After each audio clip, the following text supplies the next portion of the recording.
Senate Finance Committee will come to order. Three commissioners that would like to speak, and we have one A40 amendment that has been posted and emailed. That's right. Okay. Senator. Well, thank you, Madam Chair. The bill we're talking about is Senate File 970. It's the Judiciary and Public Safety Committee budget bill, and it passed in our Judiciary Committee by a unanimous vote, a strong bipartisan vote. This budget covers the entire judicial branch and related boards, things like public defenders, civil legal services, guardians ad litem, Department of Corrections, Criminal Justice Divisions of the Department of Public Safety, and the Department of Human Rights, and other smaller boards. As a reminder, several of these are constitutionally required duties, which include paying for courts, public defenders, and prisons. Senate File 970 appropriates the Senate target of $95.858 million in fiscal year 22 and 23. Want you to know that $20 million was off the top paid into the disaster contingency account earlier this year, and we have $74.858 million in tails. The vast majority of costs in these agencies are personnel, such as judges, court staff, prison guards, probation officers, agents, and forensic scientists at the BCA, the State Fire Marshal, or other DPS divisions. This budget fully covers health insurance for employees in those agencies, and we're providing some funding for contract negotiations in the amount similar to the governor's for the first biennium, but flattened so that any increases in the tails must be addressed in the future. The base budget already includes many current appropriations, including funding for youth intervention programs, crime victim services, domestic abuse shelters, firefighting training and equipment, 9/11 and emergency communication services, crime labs, law enforcement training grants, violent crime enforcement teams, called VSETs in short, probation and offender reentry services as inmates leave prisons. It's been a long-standing tradition of the Senate Judiciary Committee to include only provisions with fiscal implications in the budget bill. I've kept this bill clean and only the policy that trigger some kind of monetary implications. This bill focuses and protects Minnesotans while holding criminals accountable and includes public safety measures, both existing responsibilities and new initiatives. These new initiatives include a number of provisions of our members. Probably the most responsible statement or provision is the one by Senator Senjem when he reacted to the Supreme Court decision on mental incapacitation of someone who would be voluntarily intoxicated. That bill in its entirety, not just Section 1, but in its entirety, is in this bill. Increased penalties for sexual assault involving children and nursing home victims also was included, and that was a Senator Senjem provision. Senator Bruce Anderson has one, increased penalties for sex traffickers. The new crime of sexual extortion for unwanted coercive acts involving threats or retaliation is also a Senator Senjem provision. I had one on tougher criminal sentences for child pornographers in this bill. The new crime of child torture by Senator Jim Carlson is in this bill. The enhanced reentry services to help offenders leaving prisons and providing them with sufficient ID cards and their prescribed medications was created by Senator Osmek, and it was also endorsed by the Department of Corrections. This is also traveling dual track as well. Domestic abuse program evaluation is a provision by Senator Bruce Anderson to better determine what measures treatment actually works for stopping abusive cycles and behavior. Senator Draheim provided a new public safety network alert category of missing Minnesotans suffering from Alzheimer's disease or dementia. Senator Rarick included an expansion of alternatives to incarceration for nonviolent offenders with substance abuse issues to get treatment, thereby lowering recidivism in the long run. Appropriation for the Healthy Start Act. You might recall Senator Kiffmeyer provided information on this bill just this afternoon or just this morning on the Senate floor. It's a temporary release program for pregnant and postpartum inmates who give birth while incarcerated. And we are dual tracking that as well, as I mentioned on the Senate floor this morning.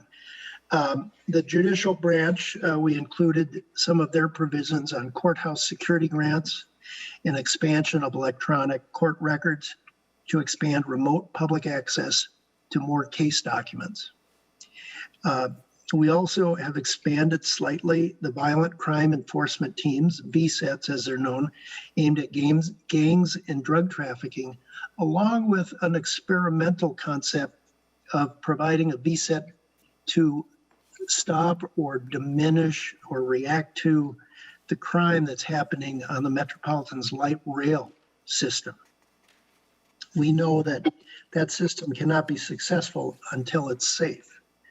I also want to bring your attention to a notable issue. The Department of Corrections population is down about 1,500 inmates over the last year, which is caused by several factors, most notably the executive order of Governor Walz in putting a hiatus on some, if not all, court cases. And so that's affecting our prison population. It's also creating a little bit of a savings in the Department of Corrections. And a number of legislators are looking at that with hungry eyes, trying to dip into the Department of Corrections budget. We know that someday, hopefully sooner than later, the courts will revive themselves and people will again start moving toward prisons and triggering those Department of Corrections costs. We have to protect that budget as much as we can because we don't want to create a deficit or a deficiency budget in the future if every legislator brings their own pet projects and dip into the Department of Corrections budget. The Department of Corrections has built this population reduction into this budget, but eventually, as I said, there'll be additional costs once the state fully opens. Our goal on this bill was to find the common denominator that most people in our legislature could agree with. And that's what you have before us. I think what I'll now do is move toward Mr. Turner to explain the spreadsheet, and then we can continue to Mr. Backus as well. Thank you. Okay, Madam Chair. Mr. Turner, welcome. Madam Chair, can you hear me? We can. Can you hear us? Sarah Rosen, I don't think we can hear you. It's, hold on. Can you hear me, Madam Chair? Hold on 1 second. Okay, I think- can you hear us now? Oh, now I can hear Yes. you. Okay, perfect. Thank you. I'm Okay, going Mr. to Turner. share my spreadsheet. Can you see the spreadsheet? Yes. Can you make it a little bigger? Maybe? I don't think so. I've got this in Excel. Okay, that's fine. Thank you. Okay. All right. Well, can you see my pointer? Yes. Okay. Follow my pointer, and I think you'll be okay. Okay, I'll start the spreadsheet comparison. The line item, decision line items are on the left-hand side of the page, and I'll be referring to them. And our first line item under Supreme Court is line item 5, judge and employee compensation. The governor proposes no increase in fiscal year 22 and 1.139 million or 3% increase in fiscal year 23, with that 1.139 million continuing in the tails. The Judiciary Committee, on the other hand, proposes $941,000 the first year, which is a 2.5% increase, with no additional increase the second year. So that 941 goes out into 23, 24, and 25. Then on line 6, we have health insurance increases. The governor proposes $306,000 the first year, $661,000 the second, and the committee concurred with that recommendation. Line 7 is online court record access. The governor proposes $850,000 for this item. The committee funded it at $795,000. Then we have cybersecurity infrastructure. The governor proposed $750,000 for this. The committee funded it at $500,000. On to courthouse security grants. The governor proposed $1 million one time in the first year for this. The committee funded that one time at $500,000. Then we have a Senate-only provision, Senate File 611, Brain Trauma Injury Exam Feasibility Report, a Senator Engebretson bill. The Senate funded this at $30,000 one time in the first year. Then we move down to civil legal services, line 16. The governor proposes 2.2 the first year and 3.5 the second million, for a total of $5,668,000 for civil legal services. The committee is funding this item at 2/3 of the governor's rec, or $3.8 million, with the appropriation evenly split between the two fiscal years at $1.9 million each year.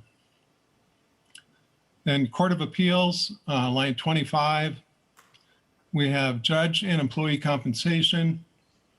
It's the same formula. The governor's at 0 and 3, and the Senate is at 2.5% the first year with no additional increase. Then we have health insurance increases. The governor funds this at $71,000 the first year, $155,000 the second, and the Senate concurs. Then we move on to the district court. Once again, we have the same formula. The governor has no increase in the first year and 7.4 million, or 3% in the second, whereas the Senate has 6,063,000, or 2.5% the first year, with no additional increase. Then we have health insurance increases. The governor's at $2,425,000 the first year, $5,232,000 the second, and the Senate concurs. Then we move on to the judge unit, the creation of a judge in the 5th Judicial District, a Senate-only provision. This is to help address the anticipated increase in criminal sexual conduct cases to come before the court under the provisions of Senate File 1683, the Criminal Sexual Conduct Working Group recommendations, which was amended into the bill. Then we move on to the guardian ad litem, the last agency of the court. Line 42 is employee compensation. It's the same court formula. The governor is 0 increase the first year and 3% the second. The committee bill is 2.5% the first year with no increase in the second. Then on line 43, we have health insurance increases. The governor's at $206,000 the first year, $445,000 the second, and the Senate concurs. We have 3 small agencies: the tax court, uniform laws, and board of judicial standards. Tax court is at $19,000 the first year and $33,000 in the governor's proposal, and the Judiciary Committee concurred. Uniform laws, $2,000 each year for increased conference and travel, and the committee concurred. Board of Judicial Standards, $71,000 the first year and $77,000 the second in the governor's proposal, and the committee concurred. We move on to the Public Defense Board, line 71, maintain public defense services. This is salary increase, health insurance, and 52 new support staff. The governor recommends $5,570,000 the first year, $11,138,000 the second, for a total of $16.7 million. The Judiciary Committee funded this at $11.2 million, which is 3/4 of the governor's total rec, but it evenly split the appropriation between the two fiscal years at 5.6 million each year. Next line is 72. We have temporary staffing for the COVID-19 public defender backlog. The governor recommends $2,761,000 the first year for this, and the committee funded this at $1 million. Then we have public defense corporations on line 73. We have $74,000 the first year, $152,000 the second, and the committee concurred with that recommendation. The next two lines, 74 and 75, county program aid, direct transfer to public defender. These two lines transfer $500,000 in county public aid directly to the Board of Public Defense rather than to MMB as under current law. This money is for appellate transcripts and alternative counsel costs. This is a change to the transfer. It's not a new expenditure, and the committee concurred with the governor's proposal. We move on to sentencing guidelines. We have an operating adjustment on line 82 of $53,000 the first year, $78,000 the second. The committee concurred with that request. Move on to the Department of Public Safety and the first division within it, the Homeland Security and Emergency Management. The first decision item is on line 91. It's the Public Safety Operating Adjustment, Homeland Security Share. All public safety operating adjustments consist of a salary increase, which is 2% the first year, 2.5% the second, plus healthcare. So on 91 for Homeland Security, the governor recommended $210,000 the first year, $366,000 the second, for a total of $576,000. The committee funded the total appropriation of $576,000, but it evenly split the appropriation at $288,000 each year. The next recommendation on 92 is the School Safety Center, turning two employees under temporary status to permanent status. Governor recommended $250,000 each year for that, and the committee concurred. We move on to the Bureau of Criminal Apprehension. The first line is 102, the operating adjustment. Like I said, this is 2% the first year, 2.5% the second for salary, and then health insurance. But in the BCA's case, there's also some lab equipment and supplies involved. The governor requests $3,704,000 the first year and $3,933,000 the second, for a total of $7,637,000. The committee funded the total amount at $7,638,000, evenly split between the two fiscal years at $3,819,000 a year. Next line is civil unrest response. This is a one-time appropriation in fiscal year 22 of $539,000. And the committee concurred with this request. Then we have body cams on 104, 397 the first year and 205,000 the second, with 205 in tails. The committee concurred with this request. We have a large request on line 105, the Criminal Information Operations Build-Out Center, better known as the Fusion Center. This is comprised of 18 new FTEs and some remodeling cost and equipment. The governor recommended $4,037,000 the first year and $2,273,000 the second year, and entails. And the committee did not fund this request. Next line is cybersecurity, FBI compliance, and computer upgrades. It comprises about 11 FTEs, as well as equipment. The governor's request is $3,455,000 the first year, $3,105,000 the second, with smaller tails that pretty much represent the FTEs of $1,550,000 each year. The committee funded this at $2,111,000 the first year, $2 million the second, and with tails of $1,002,000 each year. We move on to the rapid DNA program. The governor requests $285,000 each year for this program in the DNA or in the BCA, and the committee concurred with this request. Then we have 4 Senate-only provisions from Senate files. The first is Senate File 1279, a bill authored by you, Madam Chair, the fentanyl bill. In the fiscal note, the BCA told us that they needed 1 forensic scientist for the additional lab work that would be involved. The committee funded this position at $128,000 the first year and $113,000 the second, and entails. Then we have Senate File 130, the Criminal Alert Network, the creation of a dementia category. That was funded at $200,000 the first year. That's a one-time cost. Then we have the Predatory Offender Working Group. This is from Senate File 1683. This was recommended within the fiscal note that predatory offender or predatory registry working group be formed. Fiscal note came out at $139,000 one time in the first year, and the committee funded it here.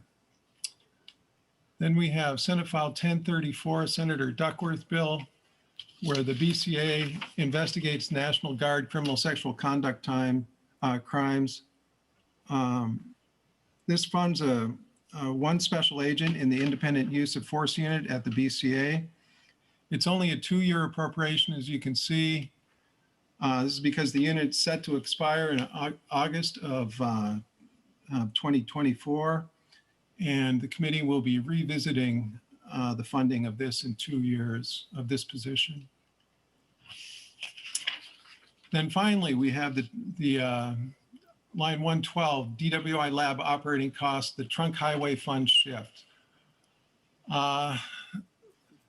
Let me explain this. This is it looks like a Senate-only provision. It's got general fund appropriation of $2,429,000 each year. But if you look, this was in the trunk highway fund base. If you can follow my pointer, under the governor, it was $2,429,000 each year, trunk highway fund up here in the base. What the committee did is it stripped it out, it zeroed out the trunk highway fund base, it moved that money, identical amounts, down to line 112 and funded it with the general fund. And then the general fund target was changed commensurately. The next line is a trunk highway fund request from the governor for a drug driving lab testing support unit. It's 4 FTEs, $1,552,833,000 the second year, for a total of roughly $2.4 million. The committee wasn't going to fund a trunk highway fund initiative when we'd already stripped out the trunk highway funds for the DWI lab and made them a general fund. So it did not fund this item. We move on to 2 special revenue agencies or divisions within the Department of Public Safety. First is Fire Marshal. Both of these, by the way, the Fire Marshal and Firefighter Training Board, are funded by the fire safety account within the Special Revenue Fund. The Fire Marshal has an operating increase request on line 124, consists of salary increases, healthcare increases, and 1 hazardous material planner. It's $427,000 the first year, $493,000 the second. The committee concurred with this request. The Firefighter Training and Education Board on line 133. The decision item consists of an increase in firefighter training grants, an increase in Task Force 1 funding, and Minnesota Air Rescue funding. Total $770,000 each year. It's ongoing, and the committee concurred with this request. We have alcohol and gambling enforcement. First decision item is line 140, public safety operating adjustment, HGE share. Once again, that's salary and healthcare. The governor requests $154,000 the first year and $268,000 the second, for a total of $422,000. The committee funded the total amount at $422,000, but once again, it was evenly split between the two fiscal years at $211,000 each year. Then on line 141, we have civil unrest response, similar to the item, the request up in the BCA. The governor's asked for $71,000 for the cost of AGE agents to respond to civil unrest. It's a one-time appropriation. The committee did not fund this. Line 142, legal costs, the $93,000 one time in the first year. This is a 220 Supreme Court decision where alcohol and gambling enforcement was liable for $93,000 in legal costs. The committee funded this item. Then on line 143, we have body cams, $16,000 each year ongoing, and the committee concurred with this decision. The next three lines are the 2 a.m. bar close permit fee expenditure change. The governor is proposing two things here. First, he's depositing the revenue from the 2 a.m. bar closing fee directly into the general fund rather than the special revenue fund, which is current law. And then as he does that, he also changes the corresponding appropriation from the special revenue fund to the general fund. And these three lines reflect that change, and the committee concurred with the governor's proposal. We move on to the Office of Justice Programs.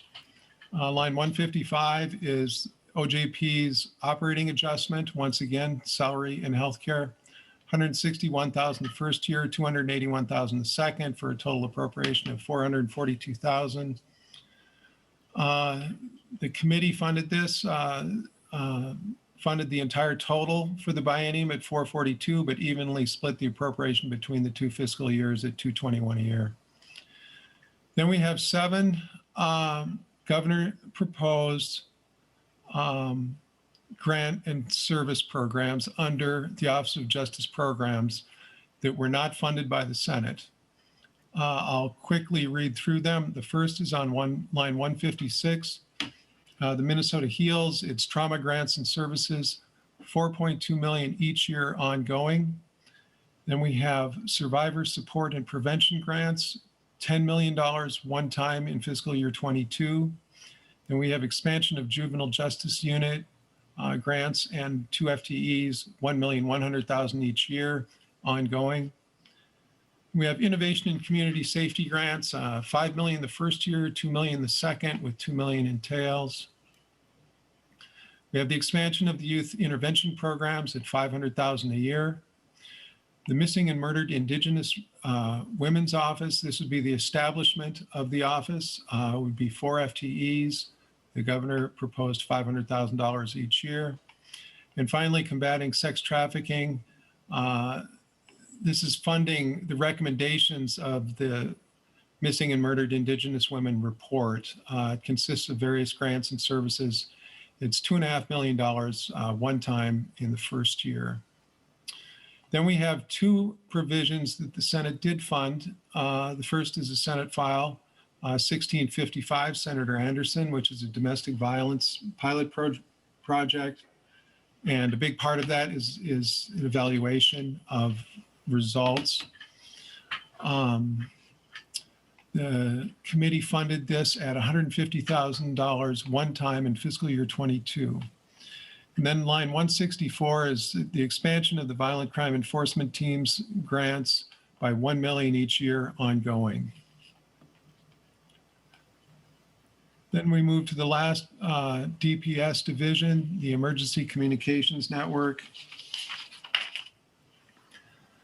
Line 173 is the 911E expenditure reduction of $9,880,000.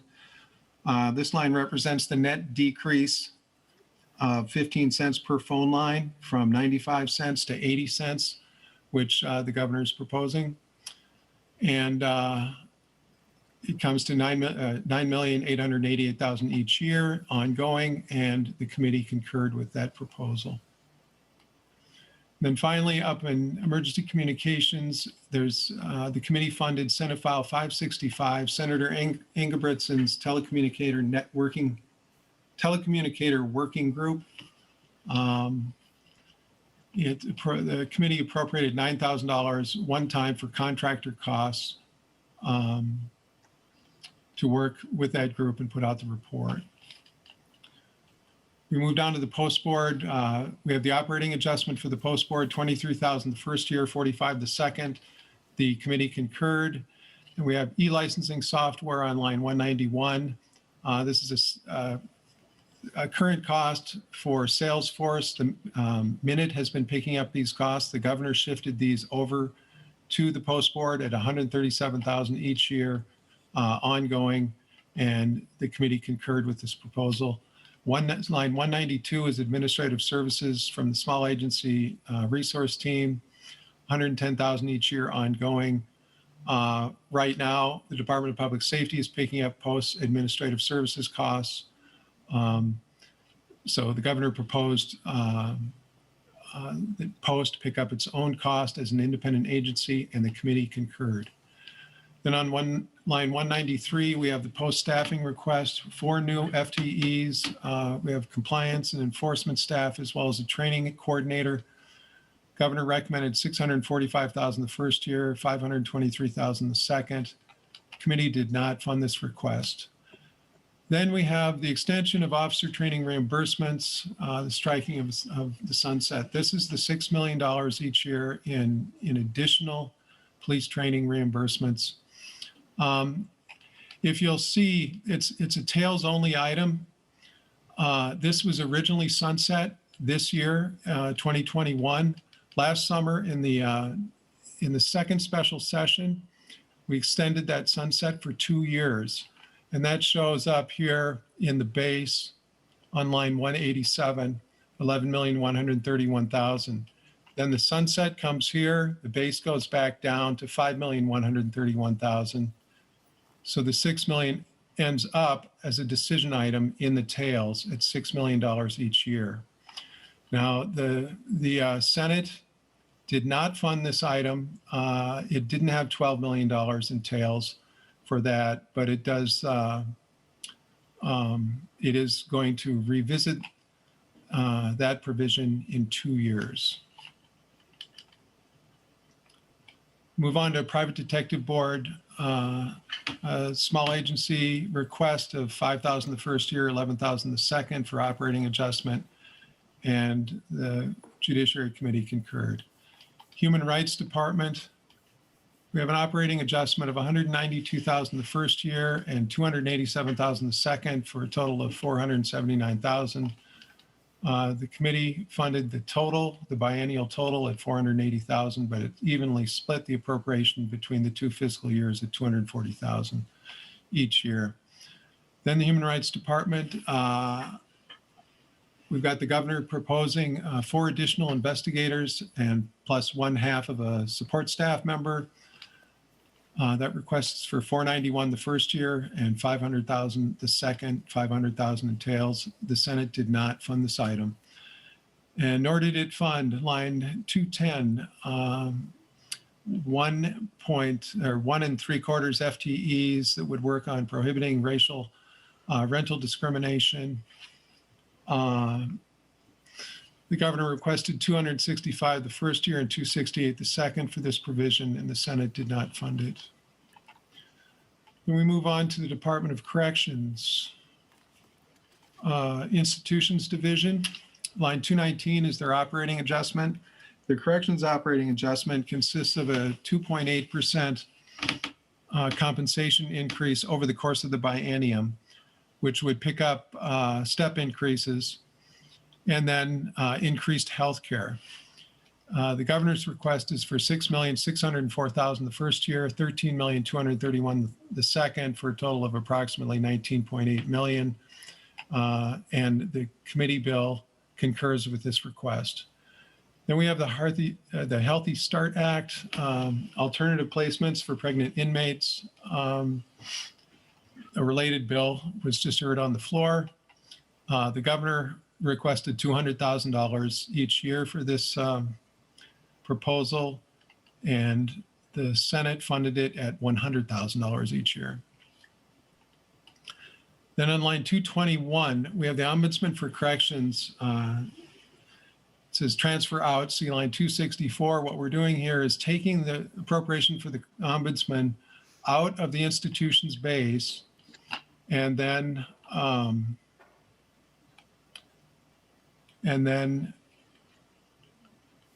reinserting that money down here on 264 to the Ombudsman for Corrections as an independent agency. So this just reflects the fact that the governor is moving the Ombudsman out of the Department of Corrections and making it independent.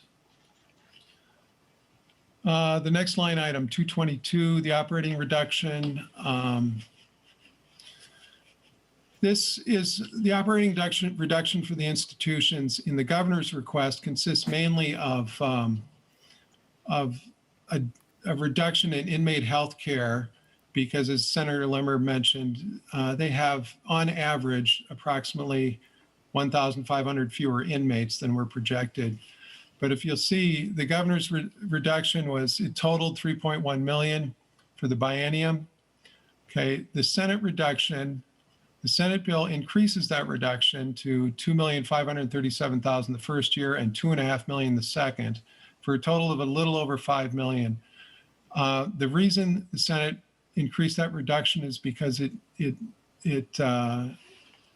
used the savings to fund Senate File 1683. So it used the savings to fund the judgeship up in the 5th District, the predatory offender working group in the BCA, and also these beds on line 228. And I will come to them in a second. Anyway, the upshot is that the Senate reduction on line 222 is approximately $2 million more than the governor. Line 223 is the adjustment for the lower inmate population. This is separate from the lower healthcare contract costs in the line above it.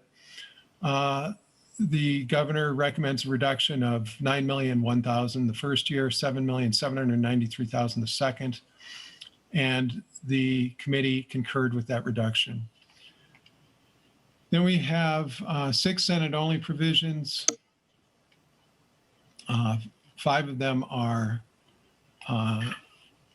bed reductions or involve bed reductions. The first one is Senate File 1450, excuse me, not bed reductions, bed costs, sorry.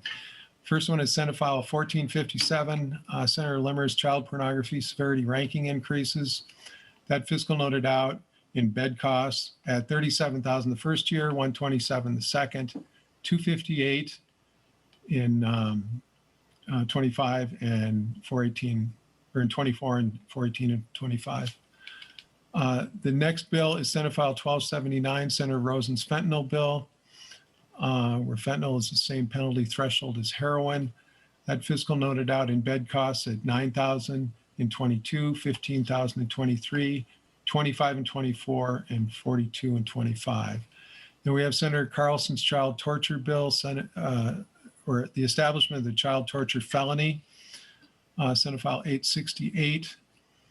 Bed costs for that came to $9,000 in 22, 15 and 23, 25 and 24, and 32 in 25, excuse me. Then we have Senate File 765, human trafficking penalty increases.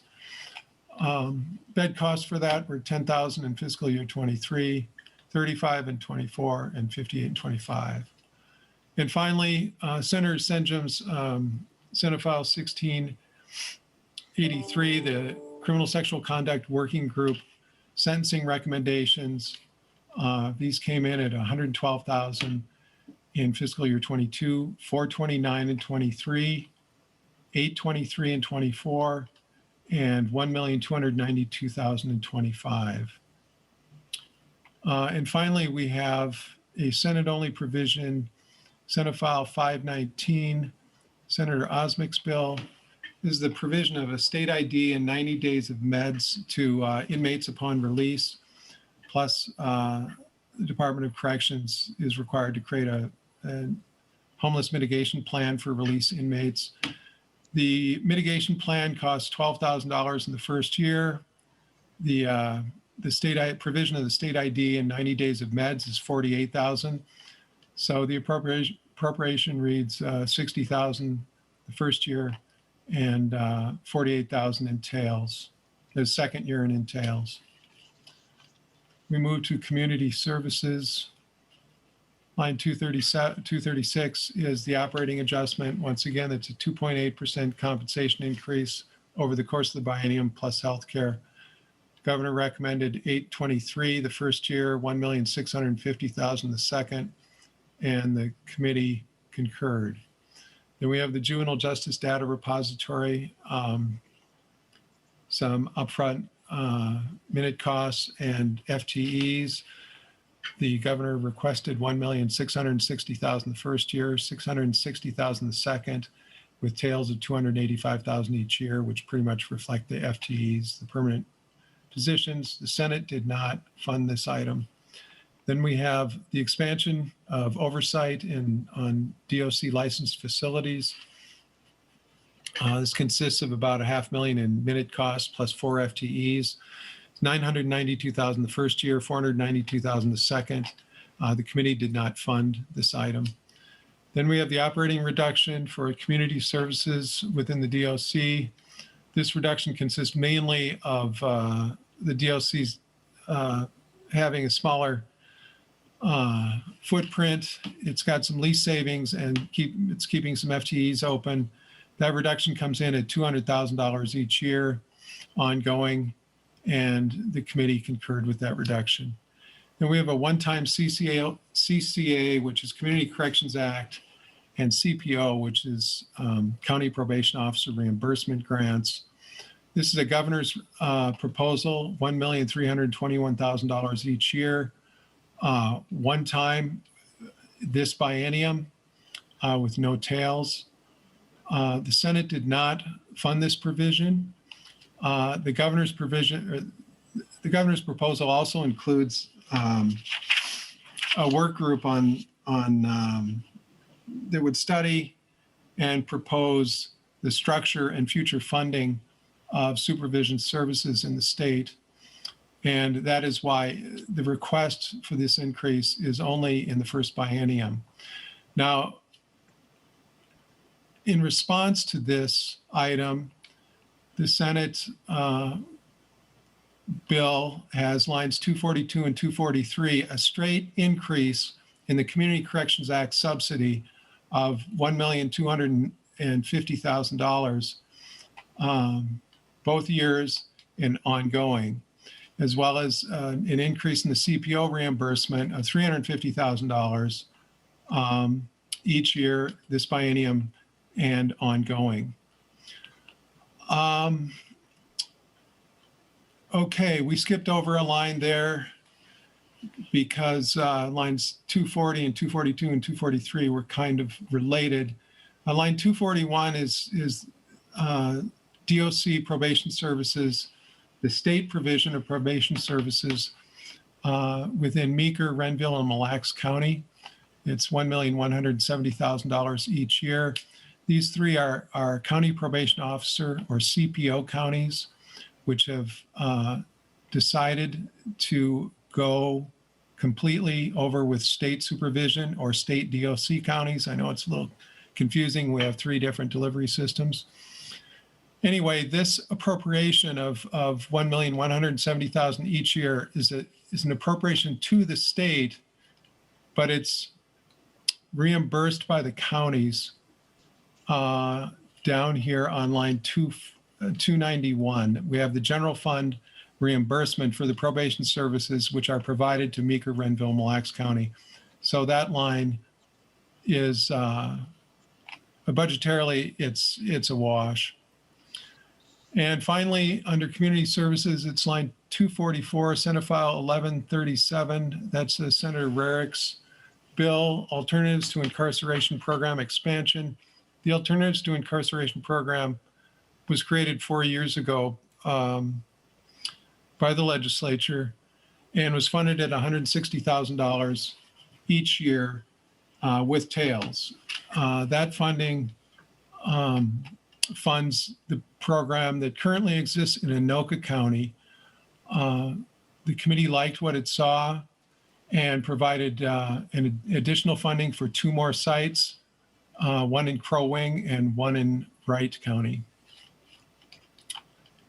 Okay, then we're moving to operation support. Line 251 is the operating adjustment. Once again, 2.8% compensation increase over the biennium plus healthcare. 342 the first year, 685 the second, a total of $1,027,000. The committee bill funds the total amount for the biennium, but once again, evenly splits the appropriation between the 2 fiscal years at $514 a year. Then the next line is information technology. This is the minute line. This is to maintain minute current services. The governor's requesting $1,566,000 the first year, $1,621,000 the second. The committee bill funds this item at $600,000 each year with $600,000 in tails. Line 253 is indeterminate sentence release board. $40,000 each year for administrative expenses. In the governor's bill, he creates this release board, essentially a parole board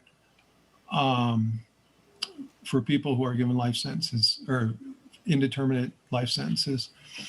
Right now, the commissioner is the only person that makes those decisions. The governor proposes to a 4-man board, and the $40,000 a year is for administrative costs.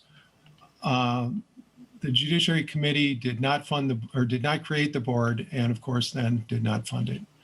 And finally, the operating reduction for operation support within the department. This consists, much like community services operating reduction, of lease savings and keeping FTEs open, comes to $400,000 each year ongoing, and the committee accepted that reduction. We move down, we've got the Ombudsman for Corrections, of which we already spoke, the creation of the Ombudsman as an independent agency. Then on line 271, we have a Senate-only appropriation to the legislature, to the Legislative Coordinating Commission, to fund the reestablishment of the Data Practices Commission. This is a Senator Limmer bill, Senate File 1467.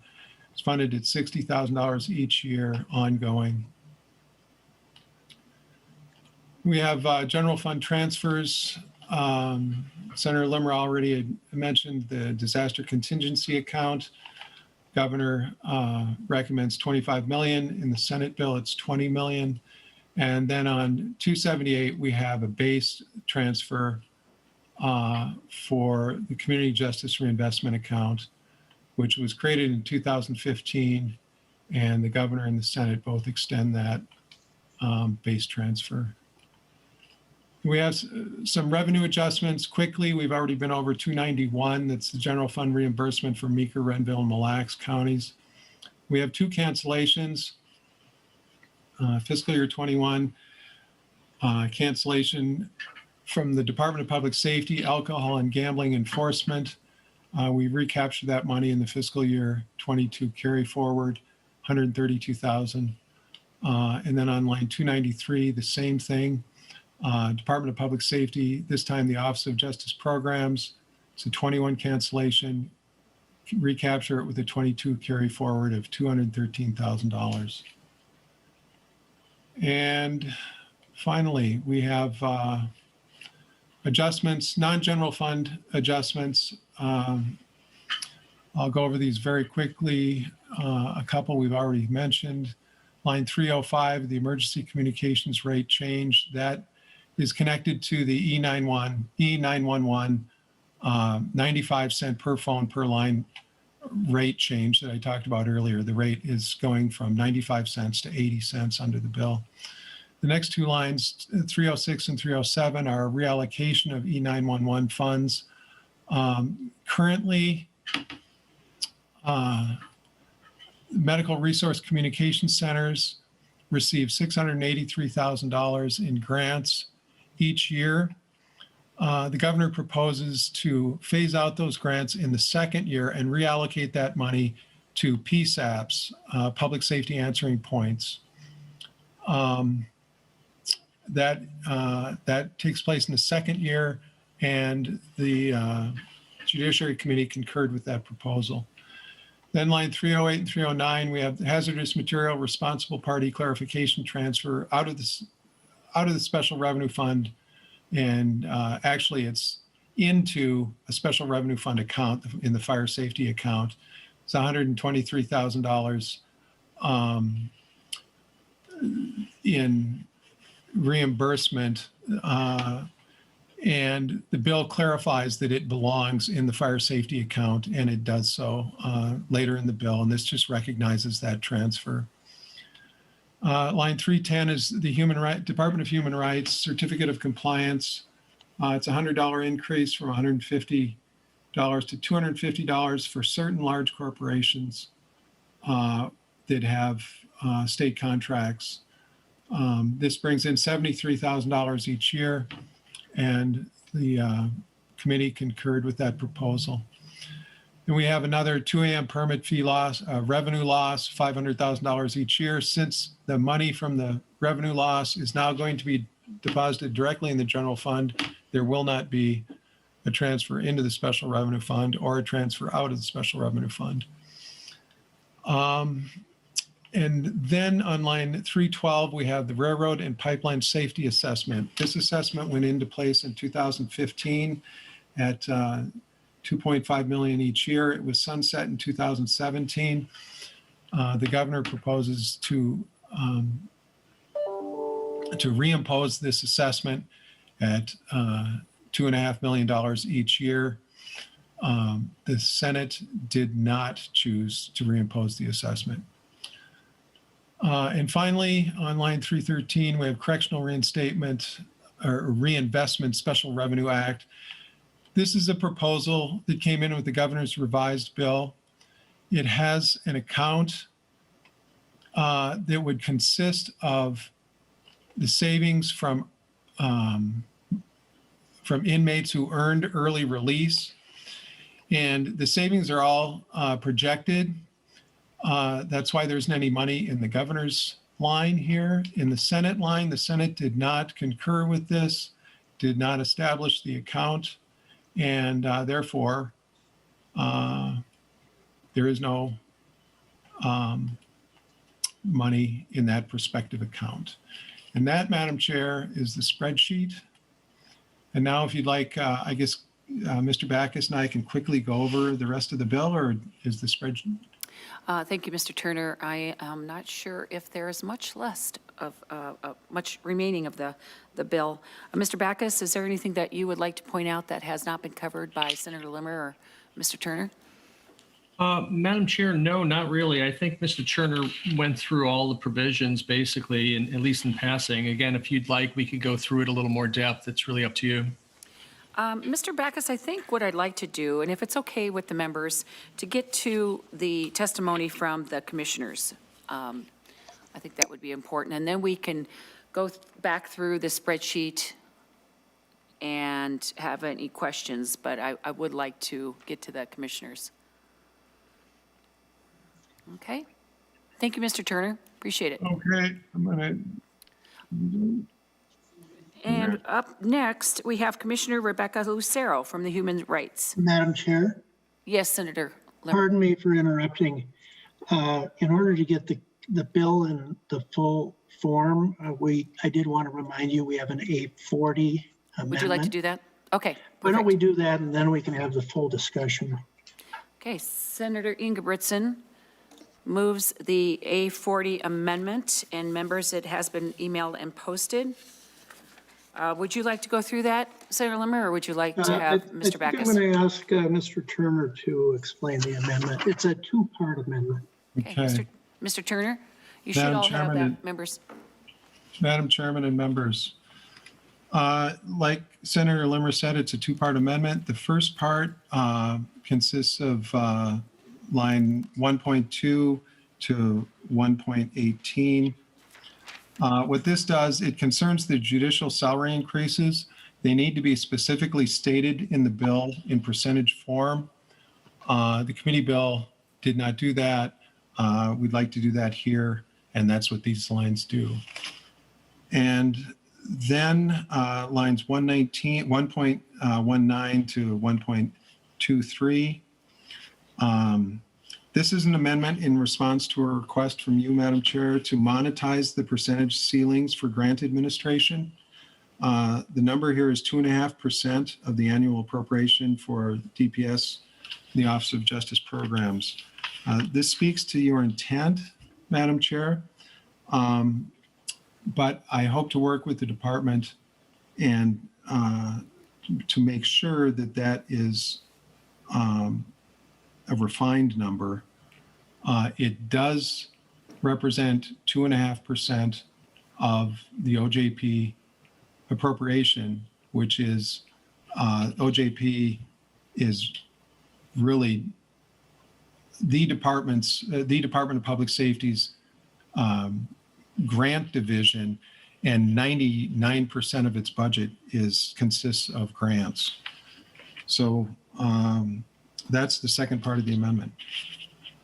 Mr. Turner, what do you mean by refine this number? What is? Well, I called the department, Madam Chair, and explained what the intent, which was that we wanted to create a monetary ceiling for grant administration, and they said that that was going to be a difficult number to come up with, and I said, well, can we please, work on it? And I haven't heard back from the department.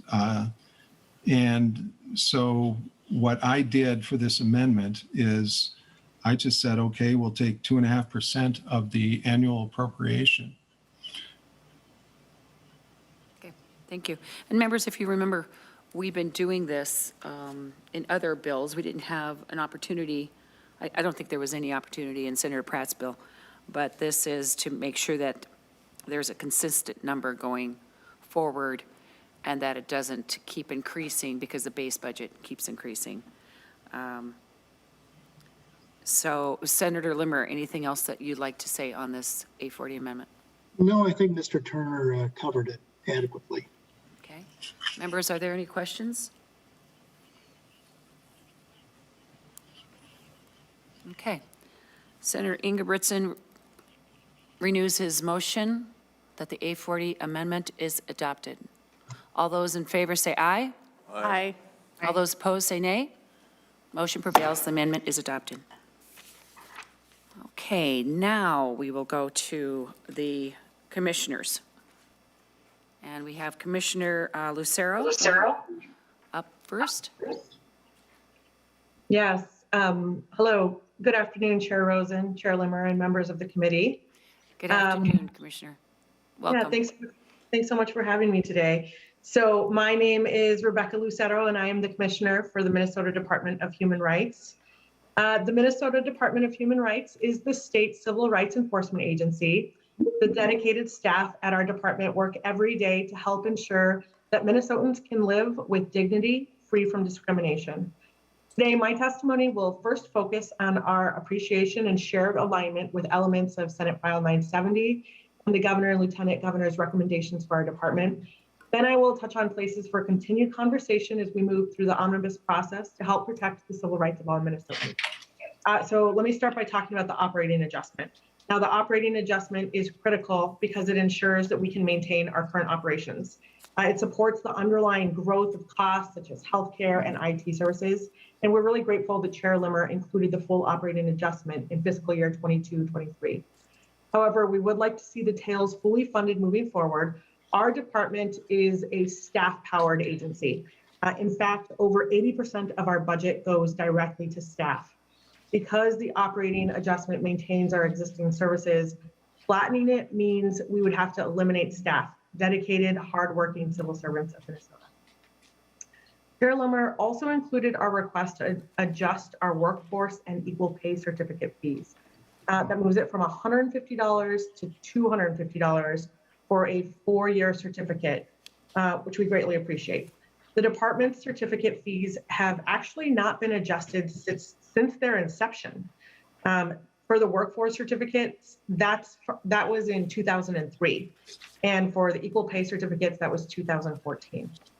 So for some context, these certificates are held by large state contractors who often have multi-million-dollar contracts, and they help ensure that existing state and federal equal pay laws are followed and that women and Minnesotans of color have fair hiring opportunities on state funding contracts. And although we are grateful for the operating adjustment and certificate fee adjustments, we do still have some areas for further discussion. Primarily, I'd really love to see that the Omnibus bill include the modest request to improve our investigative capacity. Now, investigating cases of discrimination is a core department function that is under-resourced. This is why we put forth a modest request for $990,000, which may be small dollars for the Finance Committee, but would have a big impact for our department in order to help ensure we have improved capacity to investigate cases more efficiently and effectively. Importantly, this would benefit all parties involved in an investigation quickly: community members, business owners, landlords. Additionally, we would appreciate seeing the inclusion of the source of income discrimination protections in housing, because all Minnesotans deserve fair and equal access to housing. Before I finish, I always like to leave with some examples about what our department's budget means for Minnesotans. And when I think of the Department of Human Rights budget, I think of someone like Laura. Laura is a military veteran. She has a service-related disability, and her employer denied her the ability to bring her service animal to work. So she came to us and she filed a disability discrimination charge. After neutrally investigating her charge, we reached a settlement agreement with her employer that allowed her to receive the reasonable accommodation she needed to work in the office. I think about the 16-year-old lifeguard who was sexually assaulted by her supervisor while at work. She reported it to 2 different supervisors who did nothing. Our agency, again, did a neutral investigation and worked with the employer to put in place better systems to try to prevent sexual assault from happening again. And if it does, that there is immediate action taken. Sexual harassment and assault should never happen in the workplace. So to close, we are a small, people-powered agency fulfilling a big mission. Every dollar that is invested in our agency goes directly to ensuring we have adequate staffing capacity so that all Minnesotans can lead lives of dignity free from discrimination. We look forward to working with you for the remainder of session to ensure our department has the resources necessary.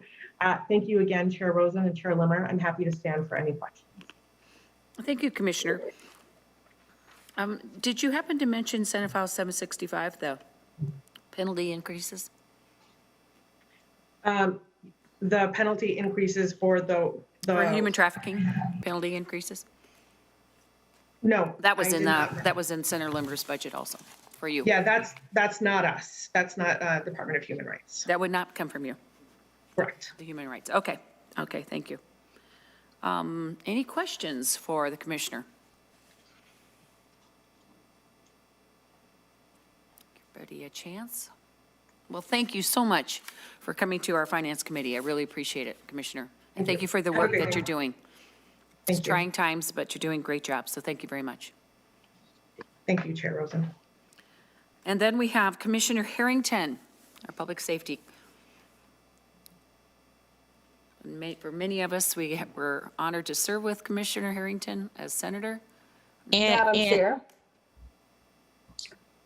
This is Katie Knudsen from the Department of Public Safety. Unfortunately, Commissioner Harrington is pulled away at a public safety emergency, and so we have asked Deputy Commissioner O'Hearn to step in his place. Is that okay with you? Oh, that's fine. Thank you, Ms. Knudsen. You bet. Thank you, Madam Chair. My name is Cassandra O'Hearn. I'm the Deputy Commissioner serving with Commissioner Harrington, and unfortunately, he is not able to be here today, but I do have his talking points. Wonderful. He wanted to make sure that I express his appreciation for both the flexibility as we navigate the many committees all at the same time right now, as well as the public safety emergencies that are ongoing in the state of Minnesota right now. He wanted to also make sure to thank all of the work that has been done to fund some very important initiatives, including fully funding body cameras, which is a priority for the commissioner and absolutely necessary for law enforcement response transparency and building trust with communities, as well as funding the civil unrest costs as the department works to respond to events, those planned and unplanned. Also, for funding the operating adjustments for the public safety divisions. But there are some things that are not funded that he wanted to make sure that I highlighted. Number one was to note that there has been confusion regarding the language that we've asked to be included in the bill to allow access to the PUC's escrow account to get reimbursed for specific expenditures related to line 3. And we are committed to answering all of your questions and appreciate your willingness to hear our requests. I want to touch on the Department Office of Justice Programs. The department has a duty to the victim of crimes. It's core to our mission to support crime victims and provide services, whether they're for violent crimes, sexual assault, myriad of other crimes. And the lack of investments in some of the OJP programs just does not serve those victims. I believe the commissioner has provided additional information in a letter that you have on the importance of investing, particularly in juvenile justice proposal. In addition, programs such as the Minnesota HEALS and the Innovations in Community Safety continue to move forward the recommendations from the Deadly Force Encounters Working Group. That was not a report that was intended to just sit on a shelf, but actually being a working blueprint from which we can continue to evolve community-based policing in Minnesota. The department and the Indigenous community have worked together throughout the last 2 years through the Missing and Murdered Indigenous Women Task Force report. And that office that is in the governor's recommendation to support the work of MMIW is critical to move forward with those findings and recommendations. I do want to comment very briefly on the amendment that the department looks forward to further conversations on the 2.5%. And we have a new chief financial officer. He just started his second week. So I'm sure that he will be in touch with your staff to work on that. But it does appear that 2.5% is not sufficient to provide the grant administration necessary for all of the grants that are provided. Very briefly, with respect to the BCA, again, thank you very much for what is being funded, but there are some critical components that are either not funded or only partially funded. The first being the significant cost of cybersecurity. That proposal was partially funded in the last biennium, and it continues to be partially funded in this bill. But it does, even though that's the amount of funding is helpful, it will mean still a decrease in the needed FTEs by almost 50% and significantly reduce the critical infrastructure upgrades that need to happen to maintain a secure environment for the sensitive criminal justice information that the BCA collects and administers. Cybersecurity attacks are just, and cybersecurity is an expensive a need, but it is critical to safeguard our systems and our data for our Minnesota residents. The commissioner is disappointed by the lack of funding for the drug driving initiative. Drug driving continues to increase, and the demand in order to prove those cases requires forensic testing that is expensive. The current turnaround time for testing right now is 152 days, and that will just continue to increase as the number of cases for individuals that are driving under the influence of drugs continues to increase. The result is that those delays are anticipated to exceed 10 months by the end of fiscal 22 without an increase in funding to support that work. And finally, the lack of funding for the criminal information operations section leaves Minnesota vulnerable. Without this funding, the BCA's Criminal Information and Operations Center, which analyzes information, it gathers it and provides it all across the state to law enforcement partners and other critical public safety partners.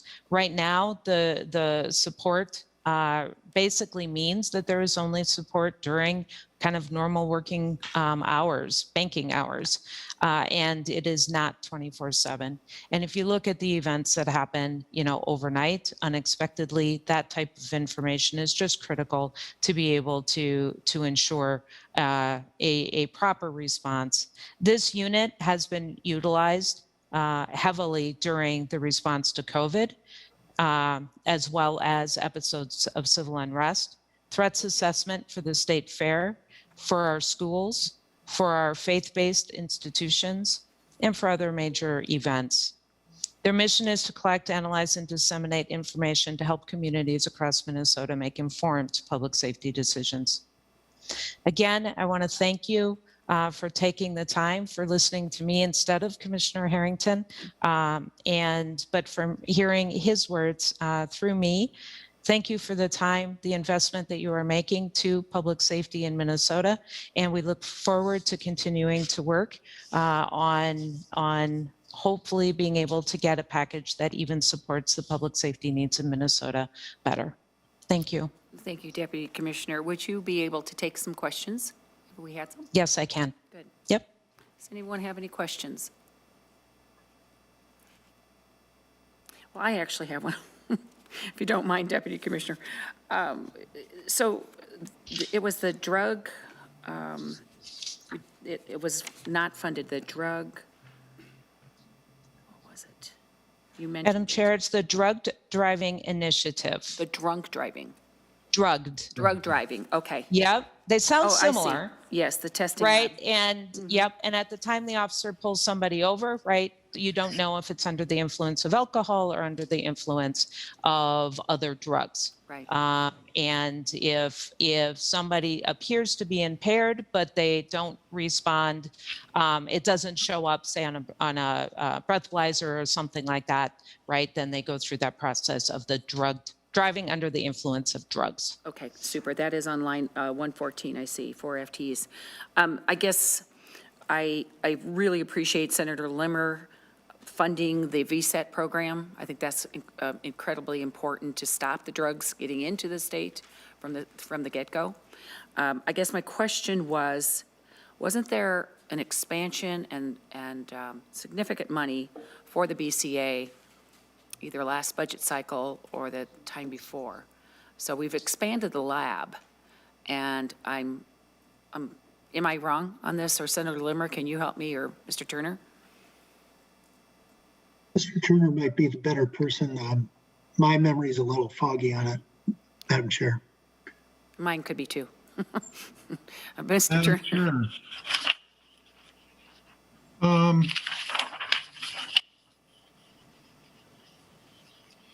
Let me see, I'm looking at 2 years ago. We had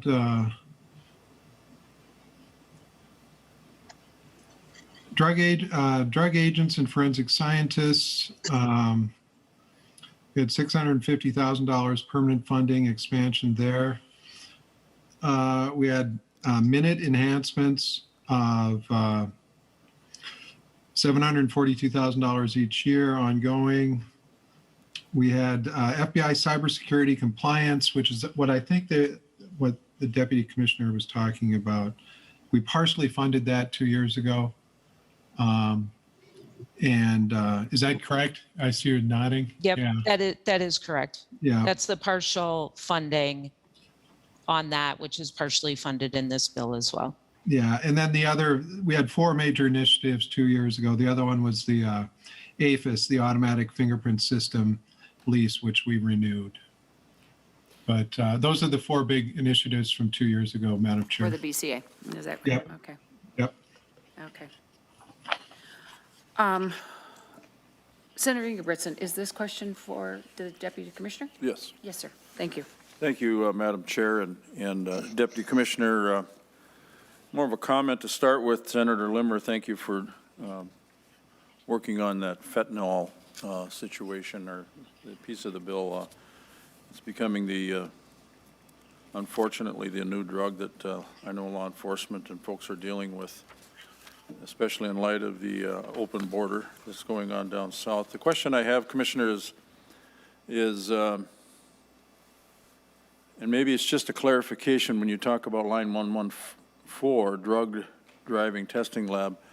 Is this not the, just for a point of clarity to the committee, that they're trying to figure out now how to quantitate for instance, driving under the influence of marijuana, driving under the influence of cocaine or meth, coming up with the way I remember it, the testimony was that they're trying to find basically a breathalyzer for drugs, or a better way of testing quantitatively for drugs. Right now, there is nothing. There's just a positive, negative. Is this the program that we're talking about? I think it is. Deputy Commissioner? Yeah, I'll do my best on this, and it is not creating the standard for that. This is actually for the toxicology lab but it does require quantification. So currently, it would be quantifying those amounts of those drugs where there is a defined level of impairment, and that is my understanding. But as I also have a hand, maybe Katie Knudsen can help answer this, if that's acceptable. Yes, absolutely. Ms. Knudsen? Thank you, Madam Chair. Again, for the record, Katie Knudsen, Legislative Director, Department of Public Safety. Senator Ingebrigtsen, I believe that you are referring to our pilot program from the Office of Traffic Safety. That pilot program is an independent bill. It is policy only. It was authored by Senator Senchum and is sitting on the Senate floor awaiting action. Senator Ingebrigtsen? Madam Chair, I stand corrected. Thank you. Okay, super. Okay, any further questions for Ms. Knudsen or the Deputy Commissioner Hearn? Well, thank you very much, Deputy Commissioner, for your testimony, and please give our best to the Commissioner. Again, trying times, and I know, like I said, I was honored, many of us were honored to serve with him here too, so couldn't be a better person to be in that spot right now, so please give him our best. Thank you. I will pass that along, and thank you for your time. Thank you very much. And then we have Commissioner Schnell with Department of Corrections. Good afternoon, Madam Chair, members. Thank you for the opportunity to just talk a few minutes about the budget. I know that this is a really difficult time for our state, and I appreciate the work of the Senate Judiciary and Public Safety Committee in making really tough decisions around how we move things forward and meet targets. We're grateful that many of the provisions that were funded by the committee we think are really critical, and some of them really positive and can achieve great outcomes. For instance, some of the base funding increases, which I'll talk about more in a minute, and our technology needs, the support for the Healthy Start Act, which I know that just was heard on the House floor earlier today, and I'm really grateful, and I think it's wonderful to hear that. Even the proposal that Senator Osmick brought forward around some of the release planning and homeless mitigation efforts there's some real incredible opportunities for us. We also really applaud the efforts around the criminal sexual conduct working group recommendations. This is long overdue, and these are critical issues of violence against women. And I think it's as much as during the committee deliberations, I had conversations with both Senator Limmer and Senator Latz, Chair Limmer and Senator Latz about the funding of this initiative. The reality is that we felt really important that is such an important public safety issue, and yet much of that funding came at the expense of the DOC, and I needed to make sure I also lifted up my responsibility and obligation to ensure the funding for the Department of Corrections. And so while we think that Senate File 970 does much, it does not address the full needs that are recognized in the governor's budget or in the House Public Safety bill. And so I really wanted to just talk about a couple of items that I think really are important for the committee to be aware of. In terms of the operating adjustment, there was, we appreciate the efforts and investments that have been made there. I am concerned, however, about the tails. The tails in that reduction in the tails could result in a elimination of up to 42 existing full-time equivalencies. Now, I know that we have time before that, but nonetheless, it just makes the request that much larger as we go forward. Similarly, the IT funding really only addresses our current needs, and without the full funding as requested, ultimately we are going to see a reduction in our overall ability to maintain even our existing level of services around IT. The Juvenile Justice Data Repository really is about helping us to be more informed about the things that are happening across our state, and really allow us to make better evidence-based and data-driven decisions. We face a huge crisis, I would say, and I use that word purposefully in our state jails and correctional facilities from a safety standpoint. This was highlighted in Carol Levin's expose on things that have happened in jails across our state.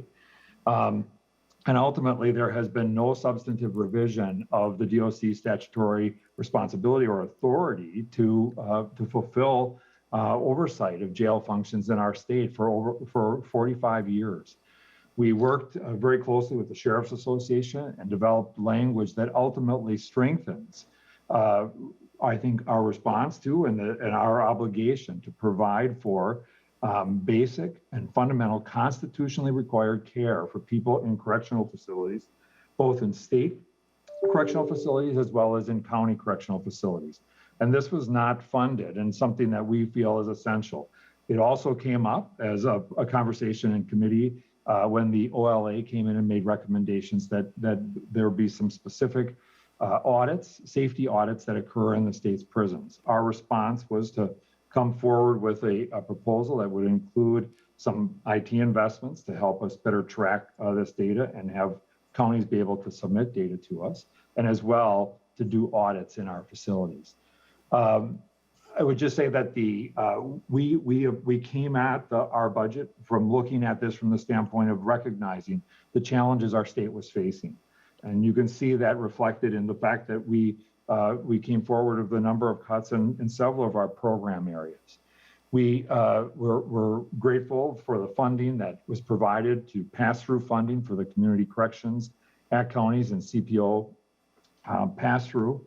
But as I've shared with many of the members, we did a one-time funding proposal in the governor's budget proposal, not because we wanted to further short the counties and the needed funding, but because ultimately this has been decades of issues around three funding systems, three probation delivery systems that are funded in three different ways that have resulted and continue to result in inequities and probation supervision across our state.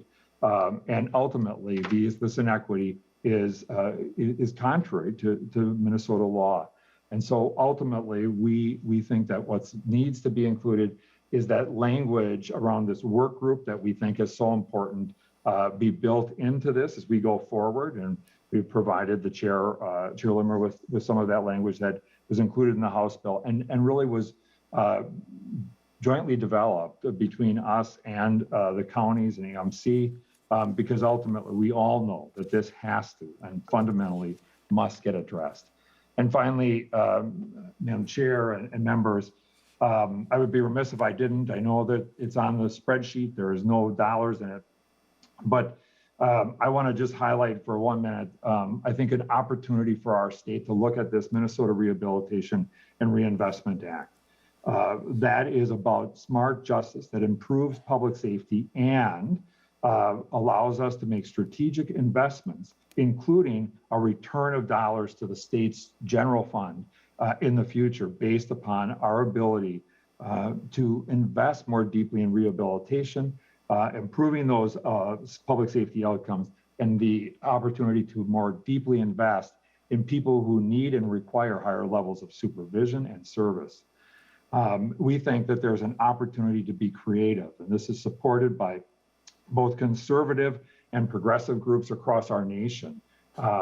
We would be one of right now 39 states that have provisions that incentivize early release based upon investments, earned opportunities for people to be released early because of the known and proven evidence-based reduction in safety risks that exist.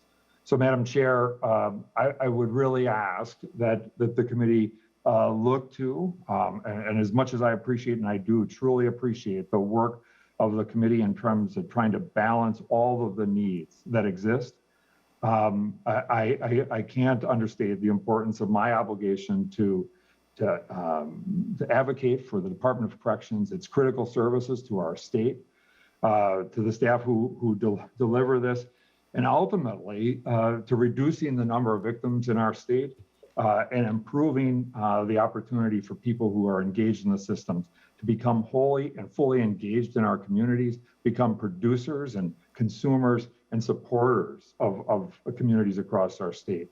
That's what we exist for. That's what our proposed budget was about.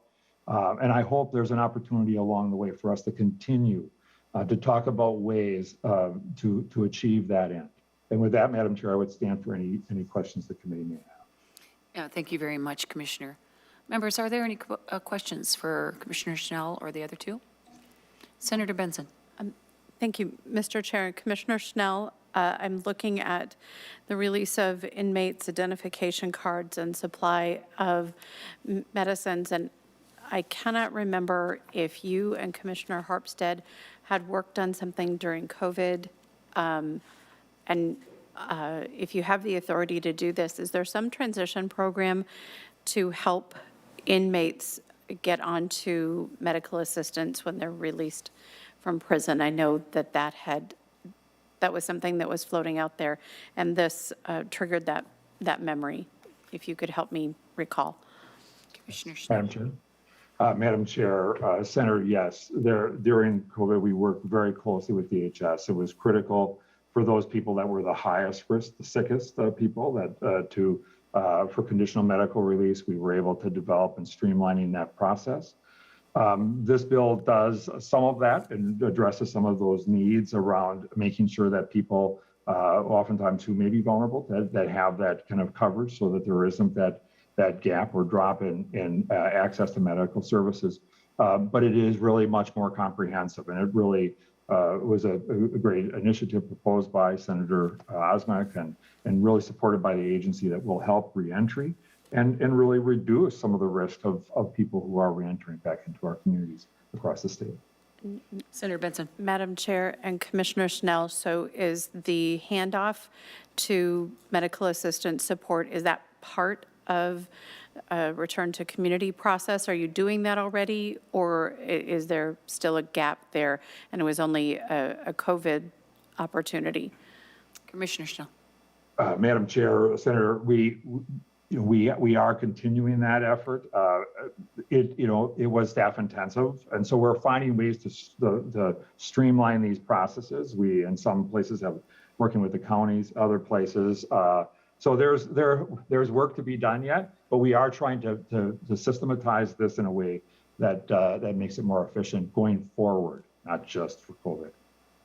Senator Benson. Thank you, Madam Chair. And I like the OSMIC provision where they get the 30 days of meds, but if we need to hand them off to MA to make sure that if, as they qualify for medical assistance, they continue on their meds, particularly if they're in recovery and they need substance abuse support, if they have a mental illness, it will just help them stay stable in community. So I'm glad to see that there is a little more functional handoff as a result of some of the COVID communications.